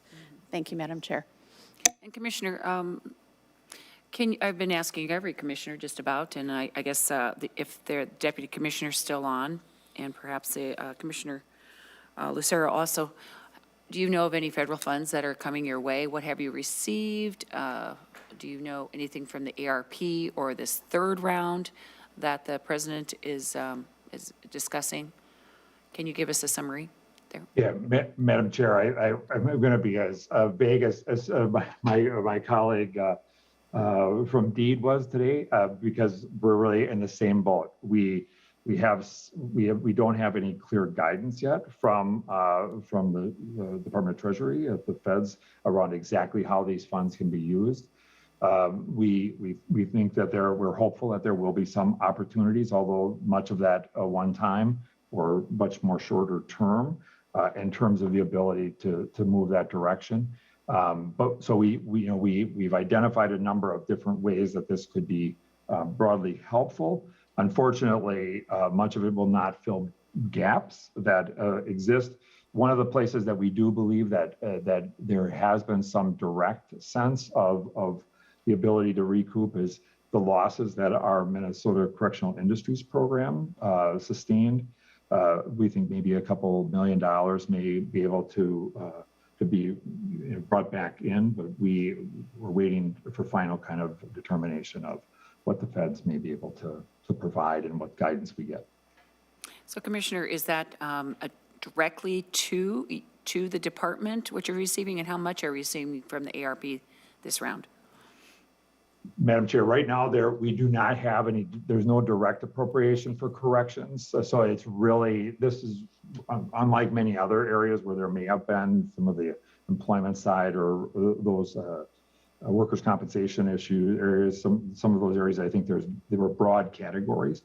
That is not the case for corrections. It was not a specific carve out in that area, but we're looking at being able to access some of the either revenue loss or perhaps just discretionary funds. Okay. And I know this is off topic, but I am curious, how is your vaccine program progressing in the facilities? And do you have a % that you have reached? Yes, in fact, I got it this morning. I think we are at 57%.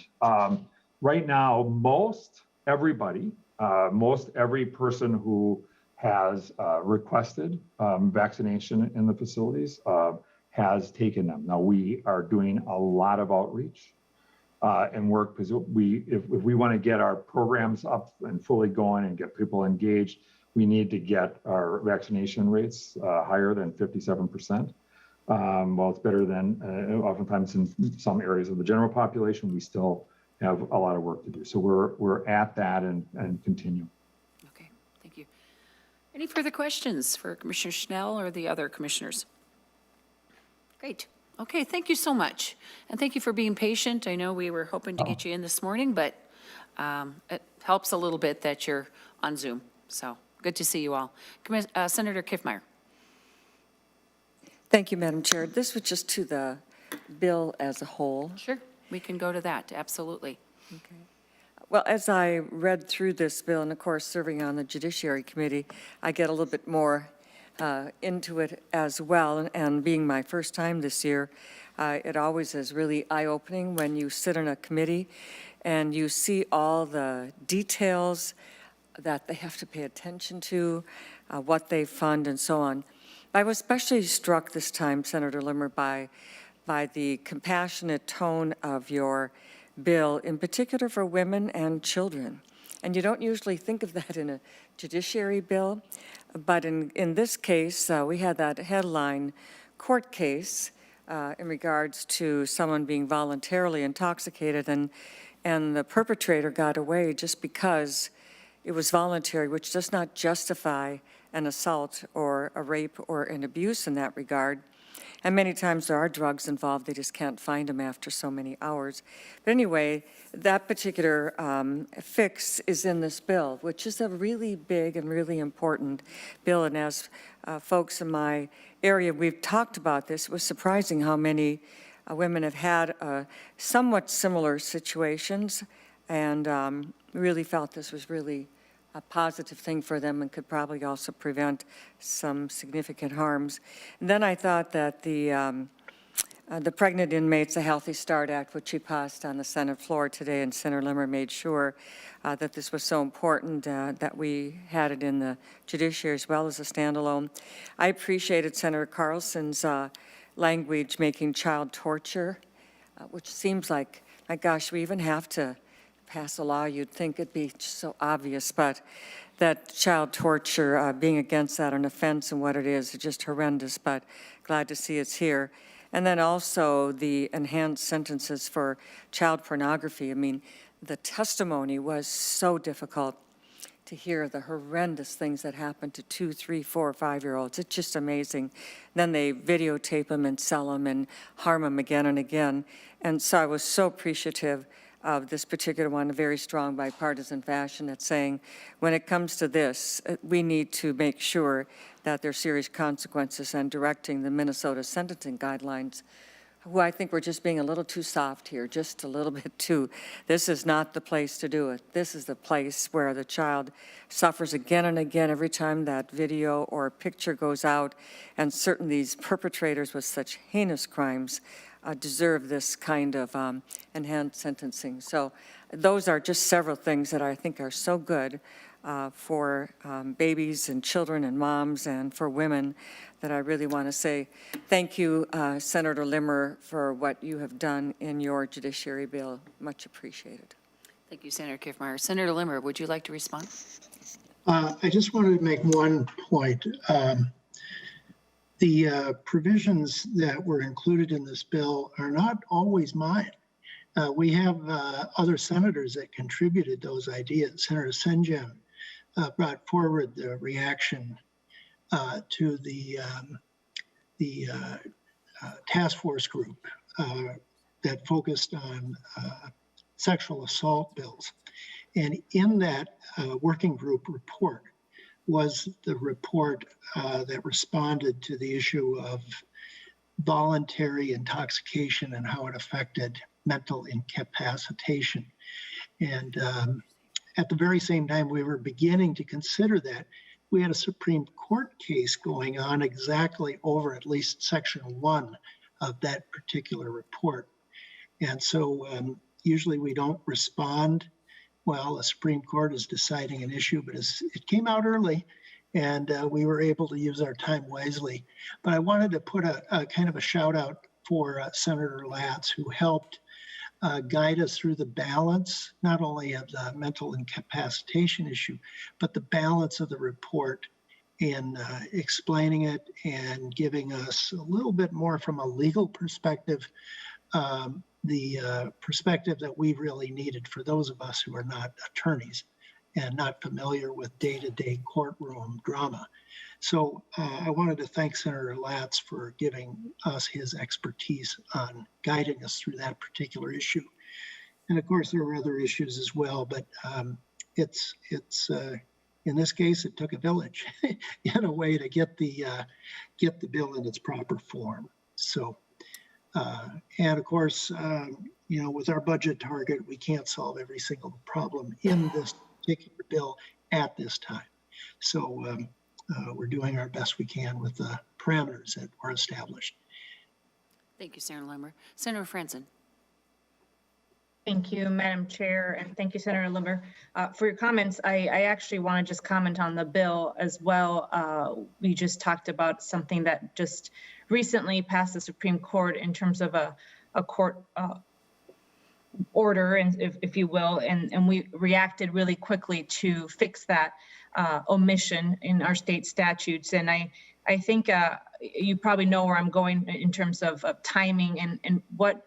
There's a lot in this bill. Certainly, Mr. Turner did a wonderful job with the spreadsheet and in talking about all the provisions of the bill that are in here. I, however, believe that we should take a pause and talk about what's not in here that we should consider moving forward from now, April 13th until the end of session, May 17th, where we have time to talk about the public safety accountability provisions that are still outstanding. And as you all remembered, we worked really diligently after the killing of George Floyd to come together as a legislature, both House, Senate, and the executive branch to pass first round, I would say, of reforms that you can argue that they did not go far enough because just less than a year this week, we had another killing at the hands of our public police safety. And we certainly have heard again and again, I'm actually looking at the state capitol from my office, and I could tell you how many, I start counting how many officers and squads and militarized vehicles and bulldozers or whatever they are. My kids would probably be shameful of my not knowing the terminology of construction equipment, but moving barriers and barricades to protect our capital. And I think that's why my comments are relevant to this bill, which is about the judiciary and public safety funding bill. I'm a lawyer. I understand we have to support our courts and our system of justice, and the entire system of justice works together, but we also have the legislative branch where that system of justice may or may not work for people. And I believe that what we're going through today in Minnesota and across the world is really a time for racial reckoning and also for equality and the things that we do in this committee and what we don't do. People are watching. The world is watching. We've heard other states are going through, there's a legislative session to make it harder for people to vote, including here in Minnesota, or targeting in parts of Europe, prohibiting members of their citizenry from wearing religious headscarves, or targeting our transgender community. And I would argue that we are at war with ourselves. When I look out in the window and see what's happening in our state capitol, it looks like a military scene that should not be something normal in Minnesota or anywhere in our country. So members and Madam Chair, if you would indulge me, I believe that this moment calls for action, and not seeing this in this bill, or at least acknowledging that we are not taking it up. And I know that Senate Majority Leader Paul Gazelka spoke right before this committee in that same committee room about taking some informational hearings. Our job is to pass legislation.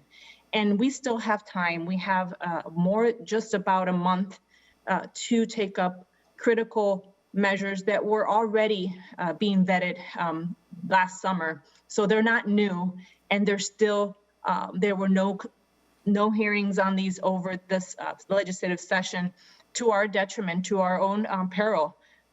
The call for the civilian oversight councils, getting the public more engaged to restore public trust in our institution of public safety. We need that. We need that more than any time in our state's history. The prohibition of belonging to extremist groups. If you're a member of our public safety, if you're patrolling our communities, that you are not part of an extremist group. That just seems like a core basic notion that we would like to incorporate into our laws. The piece of funding for community organizations to fight crime, to keep our communities safe, looking for other ways that our community partners can help instill trust in our institution, and again, in public officers and in public safety.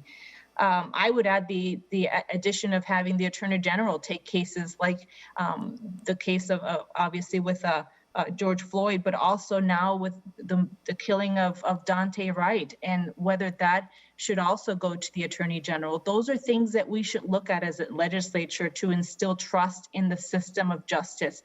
Not just funding the courts and giving judges an increase in their pay, but also looking into how they do that work and how we are able to equip our population and on our citizenry with that trust in the system. But before we get there, just living in a community of peace and having peace officers.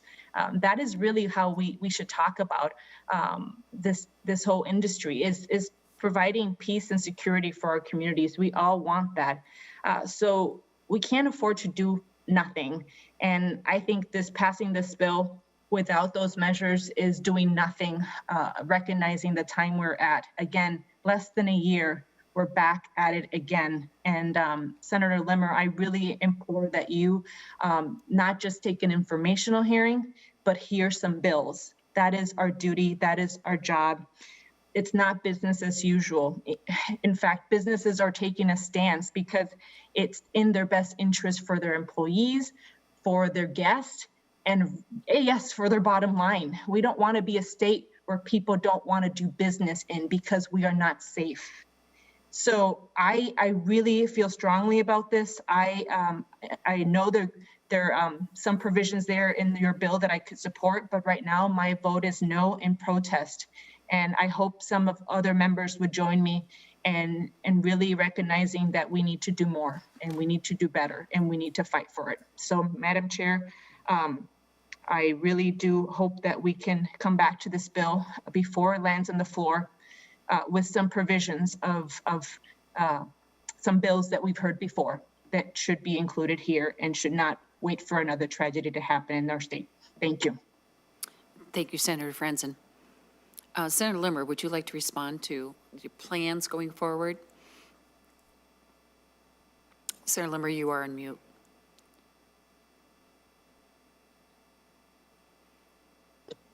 You'd think I'd learn by now. Madam Chair and members of the committee, part of the problem that we have is that first, the Senate Judiciary Committee is always, I think it's almost always addressed the budget bill separately. It has not taken on policy bills unless the policy bills affected the budget. And that's what this bill continues to go forward on.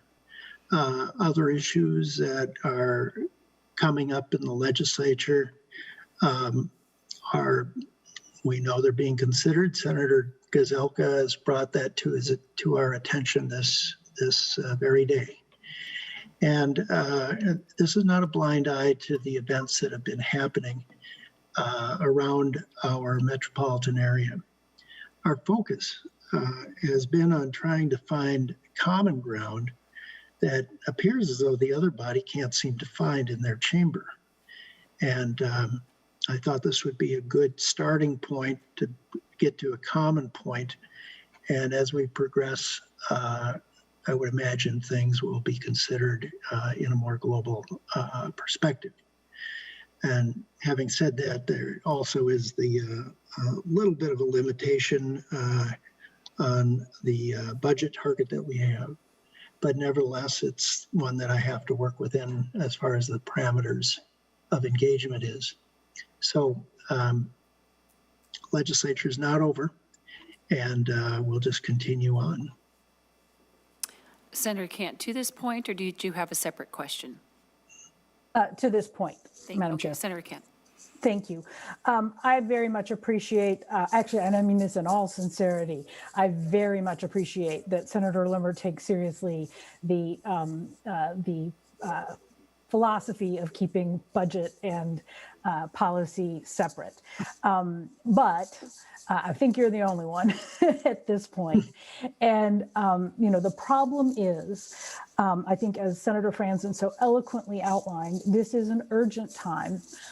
We have watched as so many policy bills have been heard and adopted during this session that frankly, I think maybe not all of us, but, a definite argument can be made about what's most important and what we should be focusing on. We had a big fight about LGA and that communities should come after each other's budgets for help during emergencies. We would limit communities' ability to get disaster funds if there is civil unrest. We've talked about the election bills that really aren't addressing a problem that's been documented in any meaningful way, but that would potentially take away people's rights. We've addressed bills that would take away people's reproductive rights. There are a number of things that we have taken up as a Senate. And I think there's plenty of time. There has been plenty of time. There is still plenty of time to address these questions that are facing our entire nation. This is not just a Minnesota issue, but these are very state and locally driven challenges that require us as a state, as a Senate, to rise to this occasion. You talk about the budget target limitation. We have had plenty of time to hear all sorts of bills that never would have come into most of these budget targets, but we've taken time to hear them. You talk about finding common ground, and I think that is exactly what we need to do.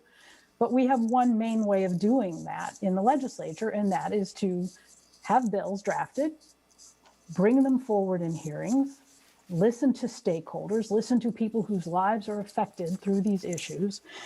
And as we did last summer, bring together law enforcement, bring together the business community, and let's talk about the solutions that will make a difference for people. You know, as I've been in different briefings and watched some of the news out of Minnesota over the past few days, it is jarring to see the coverage, the worldwide focus on the trial of Derek Chauvin. And then we cut to the scene of yet another Black man in Minnesota who has died at the hands of a member of law enforcement. I think most of us want desperately to believe that that is not who Minnesota is and that we can be better. And when we left these conversations last summer, I know we all knew that there was more that we could do, but we were trying to get done what we could in a relatively quick, responsive way. But we can't wait another year or two to come back to Minnesotans with solutions that we know are within reach. And so I think this is too important in this moment.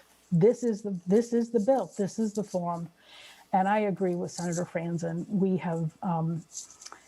We are missing an opportunity at a time when we need to rise to the occasion. And so I also, as much as there are some good things in this bill, and I know good work has been done by a lot of people, I'm not able to support this at this time. Thank you, Senator Kent. Senator Limmer, would you like me to go to Senator Benson? Yes, I would.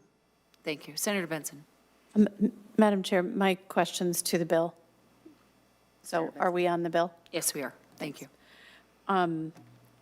Senator Limmer, on line 72 of your spreadsheet, and perhaps Mr. Turner, it's better to answer this. And I'm sorry, to the public watching this, it's going to feel like I completely ignored what was said before. I've had this question since Mr. Turner was walking through the spreadsheet.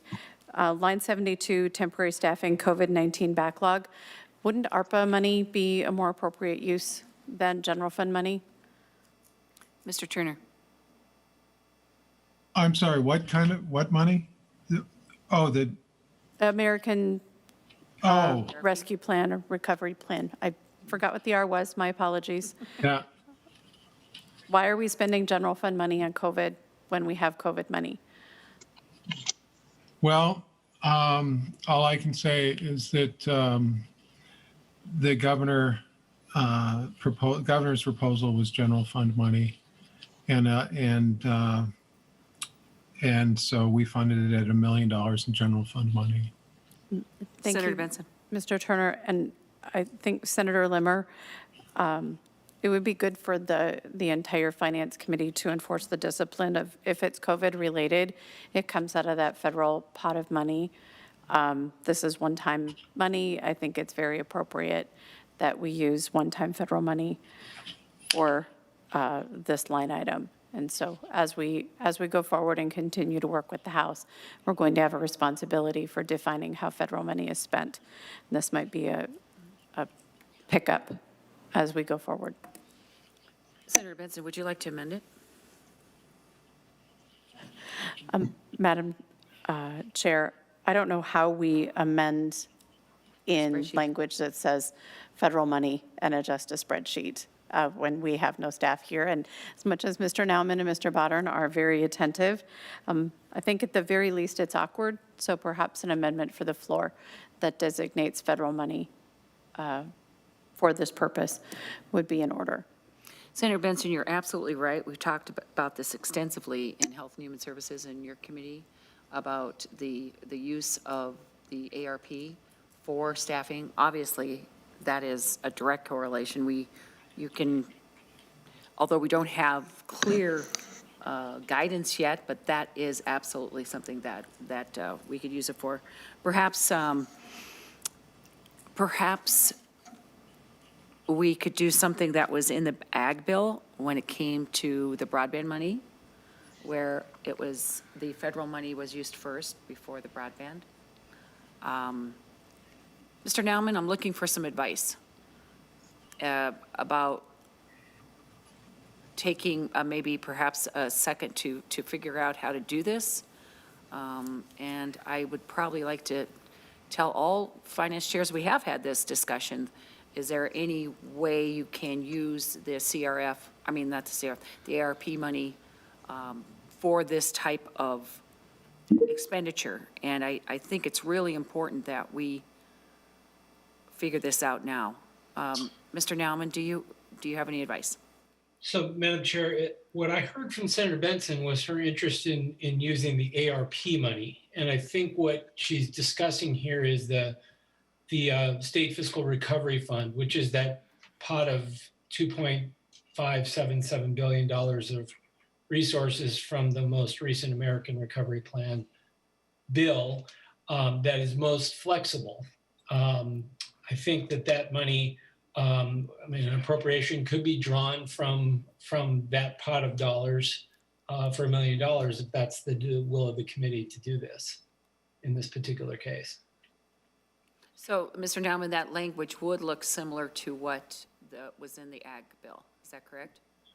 Madam Chair, if the intention is for it to be a hypothetical, or I shouldn't say a hypothetical, if the intention is to say use federal dollars first before using these dollars, then it would look like like what you saw earlier today in the ag bill, and that could be drafted. I think it would help me to hear what Senator Benson's intentions are. I thought I heard her say that she wanted to make a direct appropriation, but maybe I'm incorrect in that assumption. And Madam Senator Chair, I am happy to work with Mr. Nauman and Mr. Turner. If Chair Limmer wants federal money instead of general fund money to be used for COVID, we spent the entire summer trying to make sure that everything COVID-related was drawn out of COVID-19 and CRF and the COVID Minnesota Fund. And I am sorry, Mr. Nauman, I do not remember the name of the new fund with the flexible ARP money. I will learn that very quickly. And so, Madam Chair, if I could work on this between now and the floor to make sure that we are approaching this policy in a way that sets an example for other committees under Mr. Nauman's guidance. I am not clear as to what the boundaries are on that federal money, but I certainly think if it's available, it needs to be used before we do general fund appropriations. Absolutely. Senator Limmer, could you please respond to this? Yes, Madam Chair. Perhaps I missed the memo, but I didn't know if there was federal money available or not. And at this point, we followed our general pattern, but if you can find federal money, we certainly would have support for that. It's a timing issue too, Senator Limmer. When will the guidance come in, which sounds like hopefully the end of April. As I said this morning, we have not, the commissioner just texted and said there has been no guidance yet from the federal government. So Madam Chair? I think that this is something that we need to earmark. Senator Kivmeyer. Yeah, thank you, Madam Chair. But there's an additional issue as well here, though, because if you do use this money out of the COVID, that releases general fund money to the target so that Senator Limmer would be able to use that for maybe some of the other priorities. Just another area to consider. Otherwise, if you use the the ARP money first, they would actually be getting twice because they would first get the federal money and then get this general fund money. So I think we got to work that out a little bit more. Okay, yeah, that's, I think that's something that we should give some attention to. Are there any further questions about the spreadsheet, or about the language? I do have a question for you, Senator Limmer. On the first page of your spreadsheet,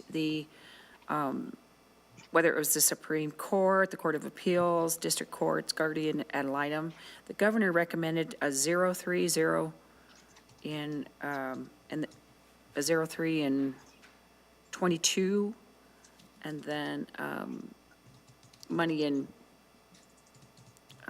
23, and you basically came to the same figures on most of them. What was that about? Can you explain the reasoning behind that? It's kind of interesting. You actually, in some areas, were higher. What lines are you on, Madam Chair? I'm on 5, and 25, 33, and 42. Madam Chair? Yes, Mr. Turner. Madam Chair, maybe I can explain that. We'll just go one line at a time. Say line 5. All right, there's no increase at all in 22 for the governor, right? Right. That 1.139 million represents 3%, okay, in the second year. Okay, so the total then for the biennium is just that second year of 1.139. Then you go over the 2.5% is $941,000, not much less than 1.139, a 0.5% less, but it is less. But it goes in, it kicks in the first year and repeats in the second. So actually the Senate is appropriating more money in the coming biennium than the governor. However, over the long run, like after 2 or 3 years, the employees would be better off with the 3%, down the line. But in the early on, if we're only looking the next 4 years or whatever, they'd actually be better off under the Senate position. Great, okay. I get it. I was just wondering. Okay, are there any other questions, comments, amendments?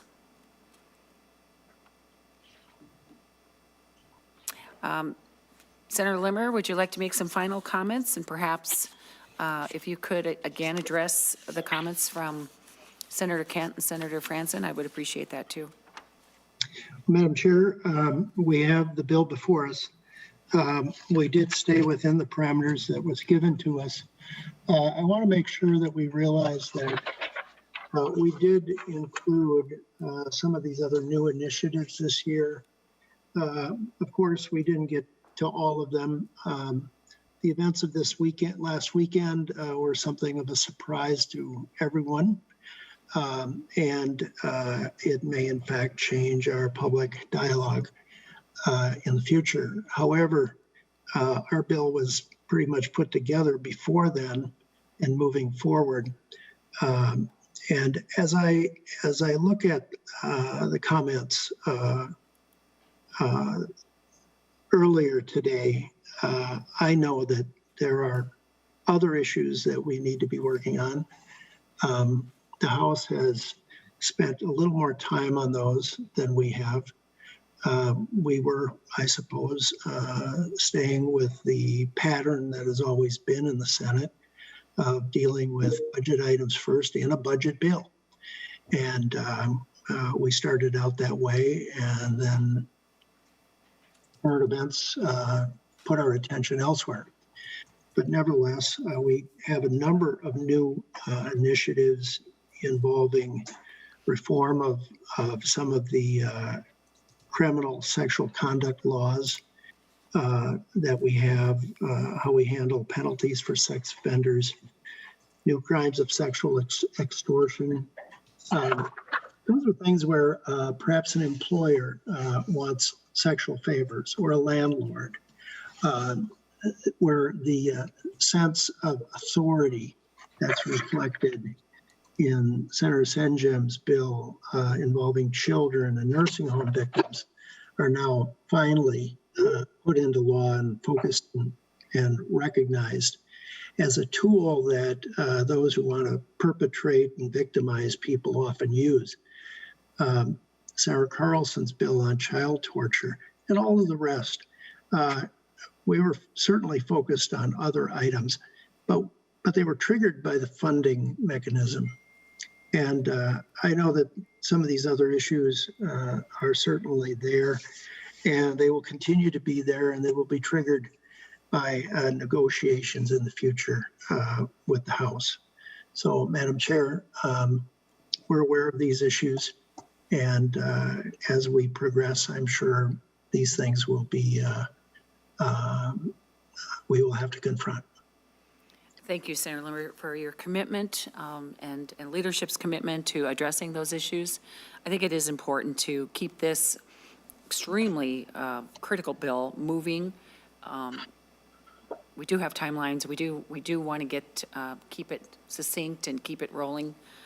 But I know you are a man of your word, and you will have those hearings, and we'll continue this conversation because it is changing too by the minute. Absolutely. Senator Ingebrigtsen, do you have a motion? Madam Chair, I would move Senate File 970 as amended to be passed and referred to general orders.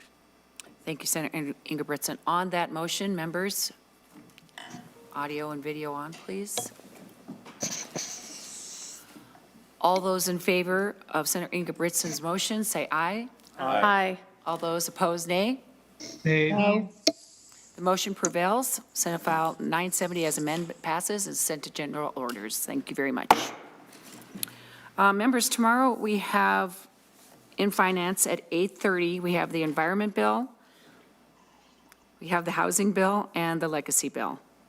And then on Friday at 8:30, we have transportation, state government, and vets. But before we have those two, transportation and state government vets, we are going to have a hearing on refinancing the stadium.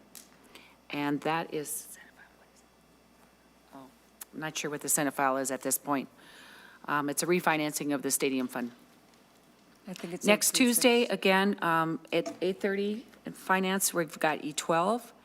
And on Wednesday, we have 8:30, the Health and Human Services and Senator Abler's committee. So, Madam Chair, you mentioned Friday. did I say Friday or Thursday? Friday. I just said, oh, I'm sorry. On Thursday morning, we're first going to start off with the stadium refinance bill at 8:30, and then we'll move into transportation, state government bill, and then the vets bill. And then on Friday, we are going to have Senate File 2387, and that is the rollout of the ARP funds. So that will be presented by, I believe, Senator Jasinski in respect for Senator Duckworth, who is in the National Guard right now, serving and protecting us here in the city. Madam Chair, Senator Benson. which Friday? This Friday at 9 o'clock. At 10 o'clock. That might get moved up a little bit, though. We'll see. This Okay. Madam Chair, Senator Madam Ingebrigtsen? Chair, is that an informational meeting only, or is it a bill? No, that's a full is a bill. meeting, Okay. right? All right. So I'm just giving you a little heads up. No, that's fine. Senator Kent?